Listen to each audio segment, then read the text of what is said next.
best warm-up act ever, don't you think? Like, wouldn't you want to just put him in your pocket and take him around? Excellent. Hey, so where Matt got you engaged verbally, I want to get you engaged non-verbally here for just a minute. I want you to think of the last time that you came to the realization that you needed to learn something. Could be personal, could be professional, it doesn't make any difference. And I don't know about you, maybe this won't be true for everyone in the room, but my body has a reaction when my brain discovers that I need to learn something.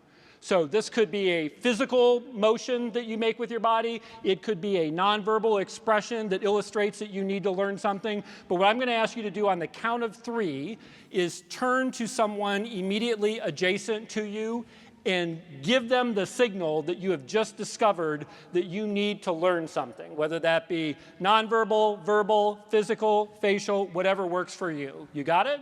So think about what your body does when your brain decides that you need to learn something. Here we go, count of 3. 1, 2, 3, show.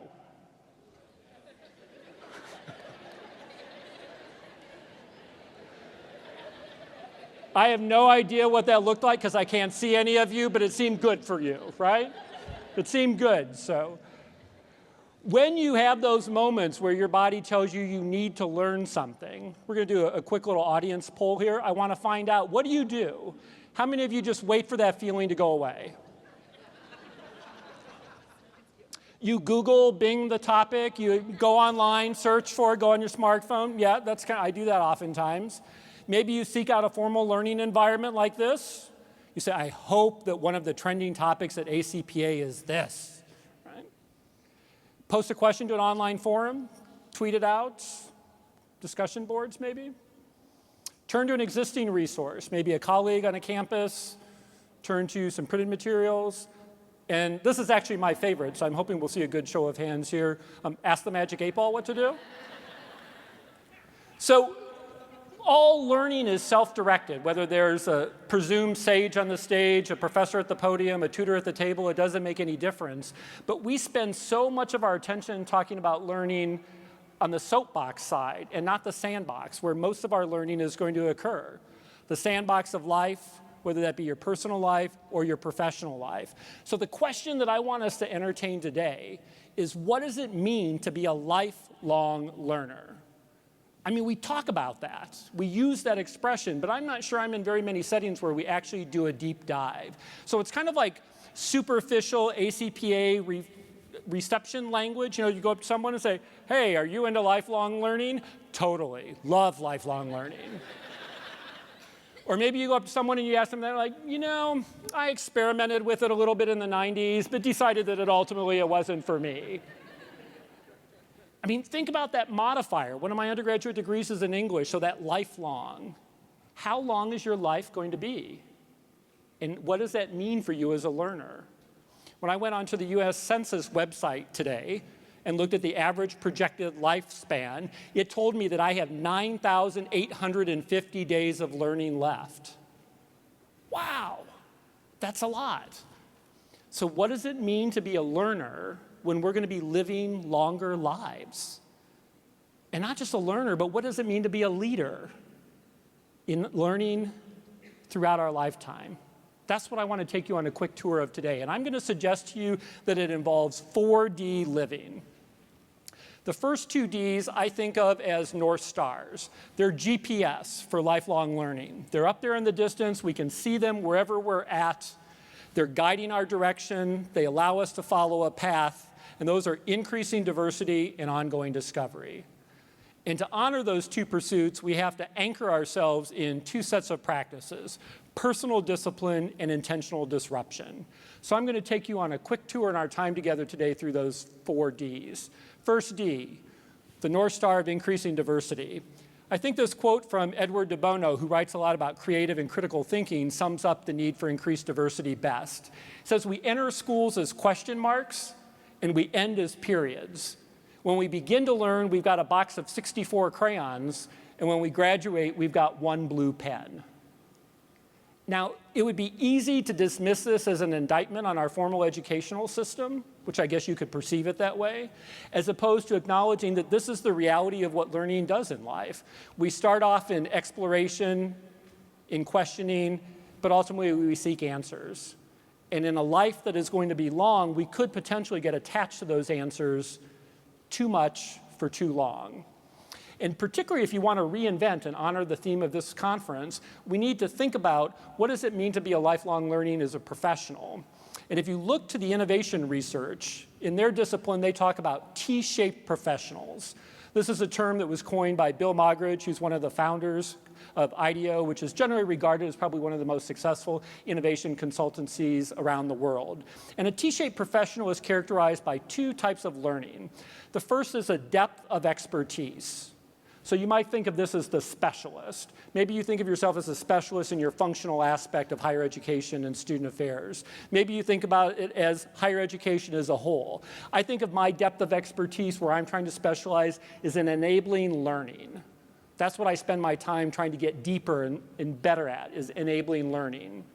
And what makes a T-shaped professional able to reinvent, to innovate, to be more successful in not getting too attached to the answers and reconnecting to the questions is an incredible breadth of experience. So this would be the generalist part. So it's this nice calibration between a depth of expertise, a specialization, and an incredible breadth of experiences of ongoing diversity. And when we can make that type of commitment to going deep and going wide simultaneously, it definitely allows us to bring new thinking to new questions. And they actually call that in the innovation work abductive logic. So I know from my higher ed training, inductive, deductive, we talked a lot about that in my master's program, but I had never been introduced to abductive logic. It's the logic of what could be, what might be possible. And what you do when you're using abductive logic is you take these snippets, these bits and pieces of things that you're noticing from different experiences, different environments, different sessions at a conference like this, and you weave them together to generate some new possibility. I'm going to give you an example from everyday life of how that comes into play. There was no research 10 years ago that moved us from the product on the left to the product on the right. I mean, if you stop and think about it, you are spending 3 times as much for chopped lettuce in a bag and getting 1/3 as much product.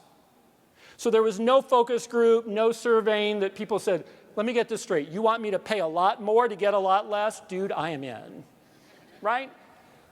So there's no way of knowing that through inductive or deductive logic, but there was abductive logic in play in what we would call weak signals, because at the same time that the produce marketers were wondering about these possibilities, Boston Market was one of the fastest growing restaurant chains.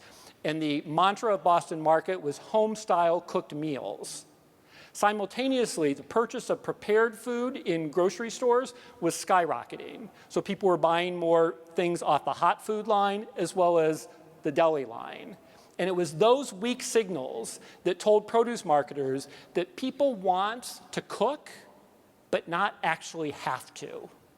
They want the feeling of cooking, but not actually have to. And that's how we ended up paying 3 times as much for 1/3 as much product. Abductive logic. It's what we're going to need to do as lifelong learners, is to assemble these disparate pieces of information into some new understanding. And that requires that top of the T. And having a breadth of experiences requires that commitment to increasing diversity of the content you consume, the communities in which you engage and participate, and the connections that you try to make one-on-one when you're in those communities.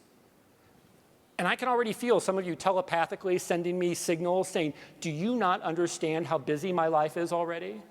You want me to read more stuff? I have 8 about campuses stacked on my desk right now. Right? I mean, I get this. I totally understand the crazy commitment, but none of us are going to have more time. This isn't really a time issue. This isn't a diagnosis that we all have attention deficit disorder and are always connected multitasking society. It's an intention deficit disorder. We don't suffer from attention disorder, it's intention deficit. Because if you have the intention of being a lifelong learner, it's going to help you recalibrate where you direct your attention. So what we need to think about as lifelong learners is the macro intention of being a lifelong learner for a very long life, and how does that show up in our micro attention? There was somebody who tweeted out, I think it was the first day of the conference, that she was going to go to a commission meeting that she had never attended before just to learn about that area. That's a great micro attention choice. If you flew here, when you go to the airport and you've got 5 minutes, read the front covers of every single magazine on the newsstand. And in those 5 minutes, you're going to get a very rapid scan of a lot of content from a lot of different communities. So we can make these small choices, and social media is one of the easiest ways to enable us to do that. You know, it's free. And if you're on Twitter, and if I look among your followers, and there aren't some people whose worldviews you find reprehensible to yours, that's a missed opportunity. Because there are a lot of people who don't see the world through the same filters that we do. And if we want to have a breadth of experience, we need to engage with them in ways that our micro attention will allow us to do.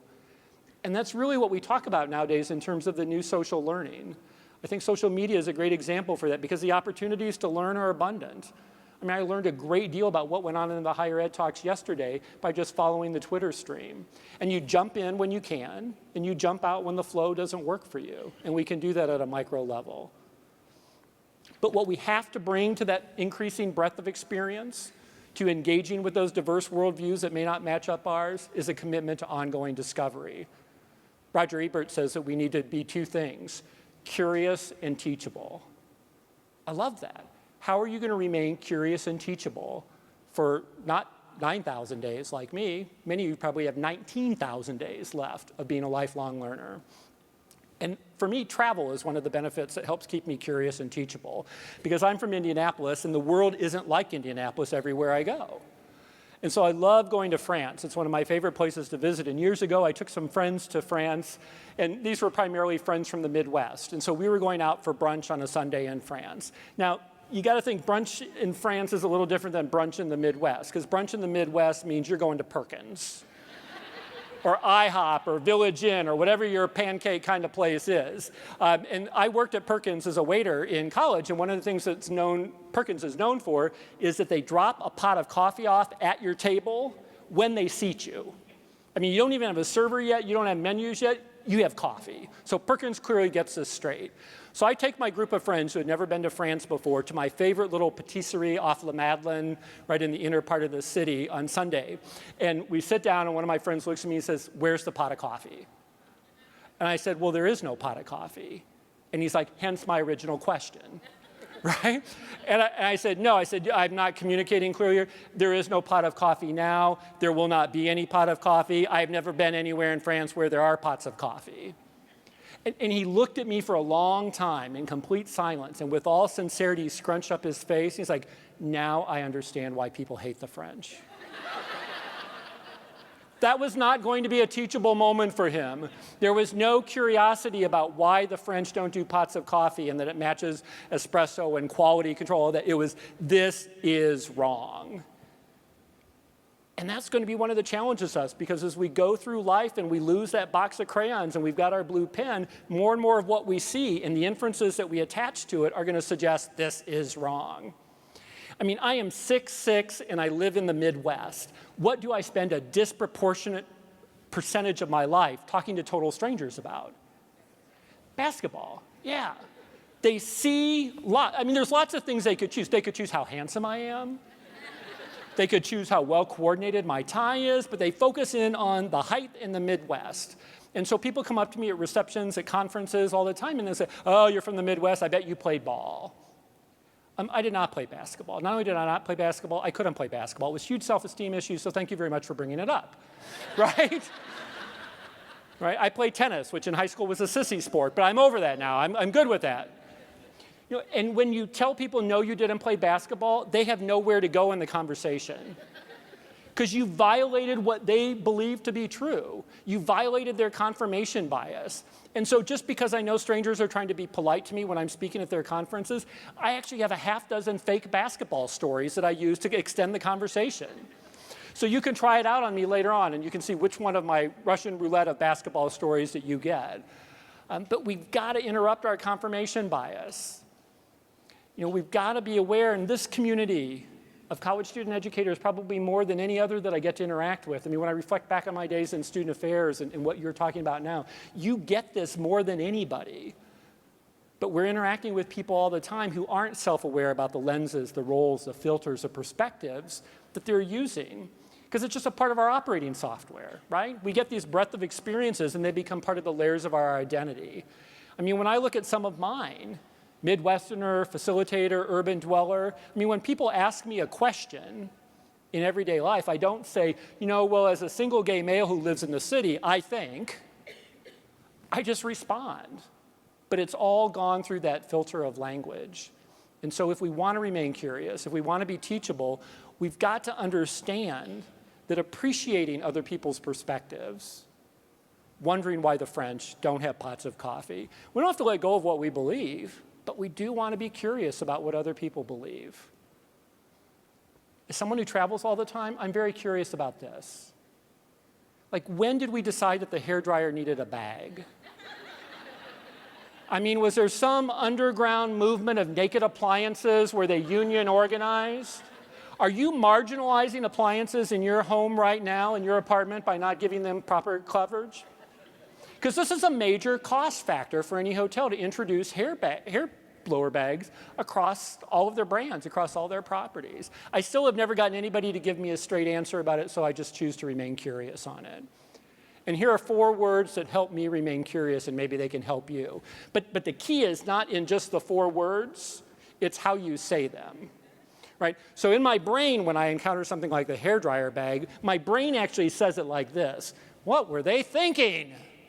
Like, these crazy people, what are they thinking? But I have trained myself, because I haven't been able to train my brain, but I've been able to train my mouth to say it with curiosity.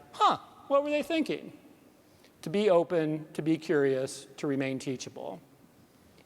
So, 2 North Star pursuits: increasing diversity, and as we encounter that diversity, ongoing discovery, and let's bring 2 anchors to make sure that we do that through the rest of our very long life. First being personal discipline.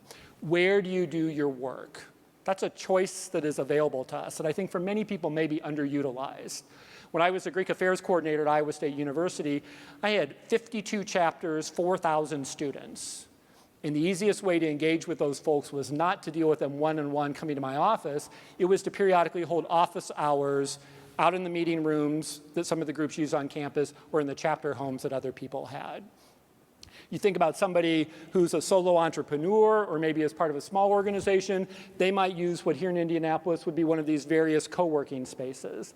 The lower left-hand corner is the Speakeasy in the part of town called Broad Ripple, which is where our tech people go and hang out and work. The lower right-hand corner are where our fashion folks hang out. It's called the Bindery.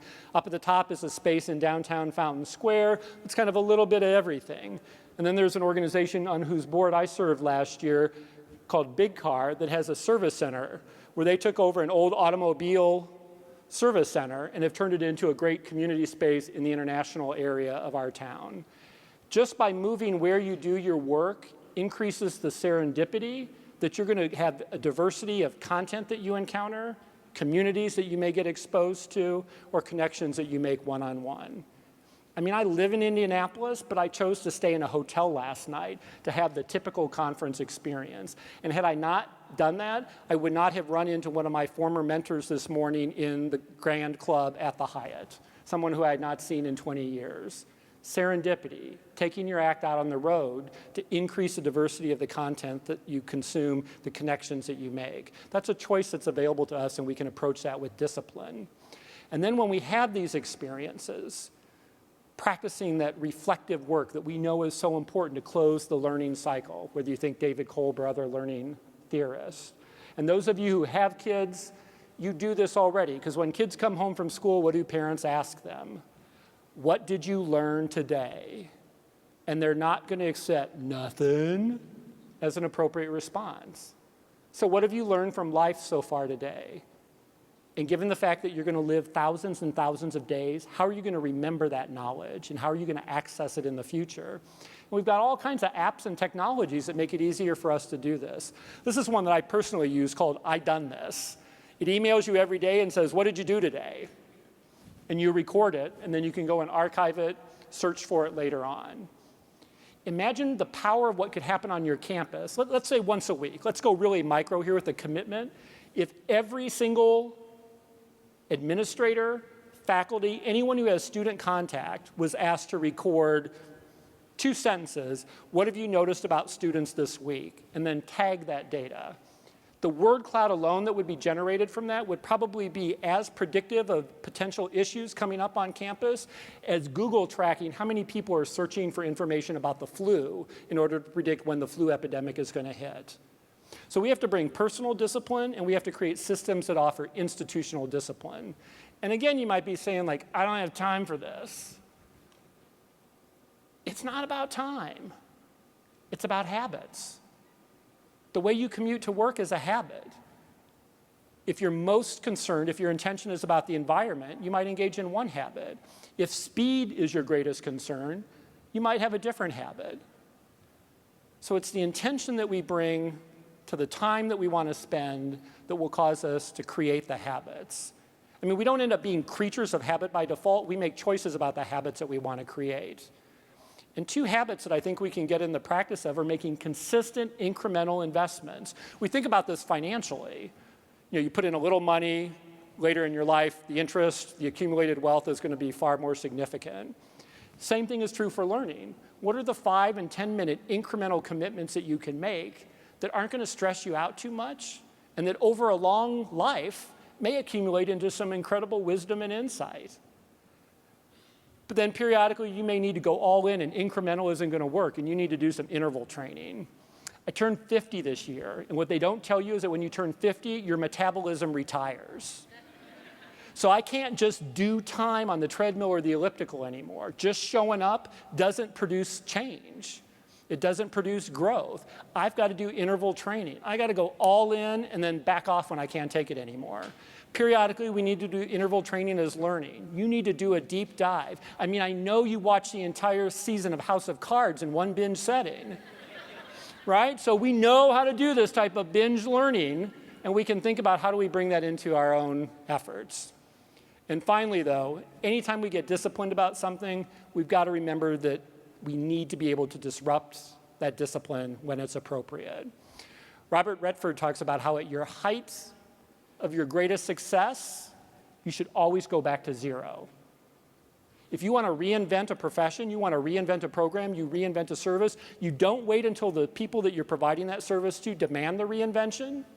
You disrupt yourself before someone comes and disrupts you. So if you think about this as the bell curve, right as you start to go over the top and the return on your program or service start to diminish, that's the time to reinvent, to disrupt yourself. And the same thing has to be true for our learning efforts. Because it's great to create routines, but like Twinkies, you know, not everything in life works. Twinkies are going to be preserved forever. Your learning, my learning, not so much. So remember that built into the word routine is what that routine is in danger of becoming if we don't intentionally disrupt ourselves. What routine for your learning serves you incredibly well right now, and how will you know when it becomes a rut, when the return on investment is no longer as great? You can make simple incremental shifts again to disrupt yourself. Many of my good friends are artists, and this is a painting of one of my closest friends, a woman by the name of Sam Sartorius. And one of the things that I learned from Sam about disrupting myself is how she approaches a painting when she's working on it. Just when she gets about halfway through, whatever that means to her, she turns the canvas 90 degrees to force herself to paint with a new vision. And then she turns it 90 degrees again, and then she turns it one more time, constantly making these subtle shifts that force her to re-engage and disrupt the routine of what it was that she thought she was trying to create. That's an incremental investment. If you feel that you need to go all in on interval learning, we can learn from Stefan Sagmeister, who's one of the most popular TED Talks over time, because what he does as a designer is every 7 years, he disengages from his work completely and goes on sabbatical. And the loss of revenue, the setback that he experiences from that, which clearly is a privileged position to do, don't get me wrong, I totally understand that, allows him to then leapfrog to greater results when he returns. Incremental shifts like rotating the canvas, interval training when periodically we need to go all in. Maybe it's getting another degree. Maybe it's auditing some courses in order to have that really intense learning experience. So let me close with the question that I opened with. What does it mean to be a lifelong learner? We've got that blue pen. We're locked in great ways. Pursue increasing diversity, and to do that with a commitment to ongoing discovery. And we can do that in the most significant way if we have intentional disruption to any personal discipline that we bring to the work. And slowly but surely, that type of an ongoing commitment is going to allow us to rebuild that box of 64 crayons, even burnt sienna, which I don't know anyone has ever used in their entire life. And if you care about reinventing yourself, your campus, your profession, a program or a service, this is ultimately what will turn you into the T-shaped professional that we know does that work. So we're going to live for a very long time. Let's enjoy learning throughout all of it. Thanks.